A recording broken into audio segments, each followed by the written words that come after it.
खुलुमबाय लोगोफोर नोंथांमोनखौ बे आंनि Btrinfostudio YouTube चेनेलाव आङो बरायनानै लाबाय। लोगोफोर दिनैनि भिडिअआ एसे गोसोआव नांथाव जागोन। मानो होननानै बुङोबा दिनै नोंसोरो बयबो फेसबुक आरो इउट्युब बाहायो हिसाबै हयथ' नोंसोरो माखासे भिडिअआव नुखाबाय जानांगौ। बाथ्राया जाहैबाय मा आथिखालाव मानसिफोरनि साननाय मानसिफोरनि बुजिनायखौ हमस'हाया। सोरनि साननायाव मा दं, सोरनि गोरबोआव मा दं, सोर मा लुबैदों, सोर मानि गेजेरजोंहाय रां रुफा खामायनो नागिरदों बेखौ जोङो गुबुन भिडिअआवसो खोनायोमोन जे जोङो माखासे हिन्दीफ्रावसो जों नुयोमोन आरोना कि जे मानसिफोरखौहाय भिडिअ कल खालामनानै भिडिअ कल खालामनानै उनावहाय भिडिअखौ रेकर्डिं खालामनानै दोनजोबनानै उनाव नोंखौ हुमखि हरनाय जे नोङो बे भिडिअखौ आंनो एथ' फैसा हरनांगौ फन पेजों जुदि हराबा नोंखौ आङो नै पुलिसनो बिदि होनोसै आरो नोंनि नाम्बारखौ आं भाइरेल खालामनानै होनोसै होननानै मानसिखौ सिगिनाय बेबायदि भिडिअखौ नोंसोरो निश्चय नङा नुबोबाय आरो दा बिदिनो जोंनि बर' समाजावबो लासैनो बेबायदि जाथाया दिनै जाबोदों। ओंखायनो आङो नोंसोरखौ आं एसे सांग्रांथि हरनो नागिरदों अननानै फंबायमोन आरो लोगोसेयैनो आदै मादैमोन आंनि देरसिन बैसोनि जानाय। मानो होननानै बुङोबा थासारिया बोरैबा जागासिनो दङ जोंनि समाजाबो माखासे जौगाखां समाजजों समान खारफानो नागिरगासिनो दङ। दा बेनिखायनो जोंनावबो माखासे मानसिफ्रा फैसा खामायनायनि लामा आन्दायबाय। स' बेनिखायनो गुबुनखौ फेक माखासे जिनाहारि खालामनायनि रेकर्ड खालामनानै थानायाव केस होनो नागिरनाय केस होनानै माने गावखौ माने गावनि लुबैनायखौ जुदि होआबा केस होगोन आरो बिदि भाइरेल खालामगोन बेबायदि मोनसे बाथ्राया दिनै सोलिया नङा सोलिगासिनो दङ आरो ओंखायनो आं नोंसोरखौ सांग्रांथि होनानै बुंदों जे कि आननोन माखासे मानसिजों नोङो मालाबाबो जिबनावबो दारायनाय बर'आनो जाथों गुबुन जाथियानो जाथों आननोन मानसिजों जेब्ला नों भिडिअ कल रायलायबाय माबा मोनसे नोङो भिडिअ माने रेकर्डिं खालामनानै लायो बियो ओमफ्राय स्क्रिन रेकर्डिं खालामनानै लानोसै नोंनि माबाखौ लानानै नोंखौ उनाव भाइरेल खालामनोसै जे नोंनि भिडिअफोरखौहाय फेसबुकाव शेयार खालामना होनोसै नोंनि रायलायनाय मानायफोरखौहाय नों मा रायलायदोंमोन बेखौ आरो बेखौ माने बिसोरो नोंनिफ्राय फैसा मोनाबा बेखौ शेयार खालामनानै होगोन आरोखि।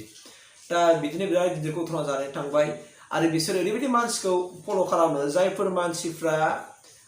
मा होनना बुंदों एसे एनै थाखा फैसा गोनां बायदि मानसिफोर बेफोरबायदि मानसिखौ बिसोरो नोजोर होयो। ओमफ्राय बिसोरनिफ्राय माब्रैबा फैसाखौ देख'नो हागोन जेनेबा नोंथ' नोंनि माखासे प्रेस्टिजनि बाथ्राखौ लानानै नोंनि माखासे प्रेस्टिजनि खोथाखौ साननानै नोंथ' जेन'बा नोंखौ माने रैखाथि होथारनांगोन ना। स' बेनिखायनो नोङो बे बेसेबां फैसा बियो 10,000 20,000 उफाय गैया नोङो बेनो फन पेआव हरनांगोन आरो हराबानो बे नोंखौ भाइरेल खालामबाय।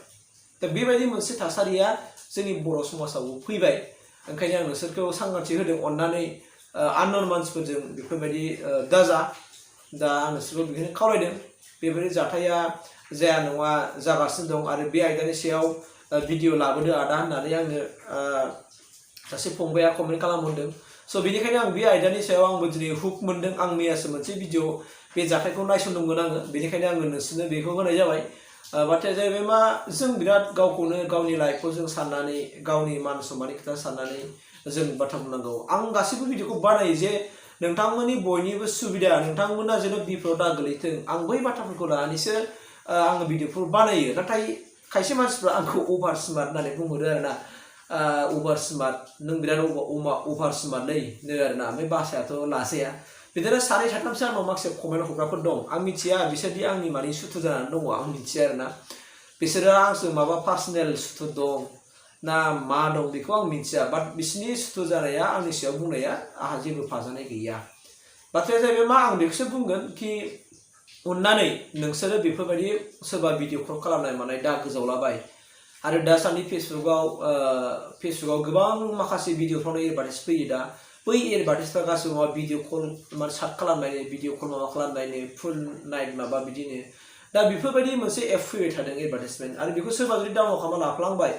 बेहाय जुदि गलिलांबाय आरो बे मानसियानो बिपदाव गोलैगोन सानसे बे मानसिया बिपदाव गोलैगोन बे उनाव गाबबाबो आगोल मोननाय नङा लास्ट बाराव बियो गावखौ सुइसाइड खालामनायनि अनगा जेबो राहा मोननाय नङा। ओंखायनो आं बुंखादों नंथावै बाथावै जानला मोनला आननोन माखासे एपफोर डाउनलड खालामना लानाय एपनि गेजेरजों नों गावनि माखासे डिटेल बाथ्राखौ शेयार खालामनाय बैसोरजों भिडिअ कल खालामनाय बेबायदि बाथ्राखौ दा सोलों आं दिनै आंनि गोरबोनिफ्राय खावलायदों अननानै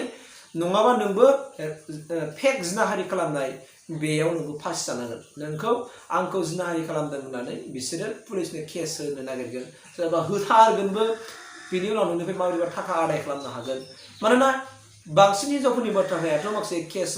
मकद्दमायाव सोलियोना हिनजावफोरनि बाथ्राखौ बांसिन लानो नागिरोना स' बेनिखायनो बे आयदानि सायाव जों बयबो हुसियार जा सांग्रां जा जेराव नोंनि जिउखौ नों खैफोद गोनां खालामनानै लानो नाङा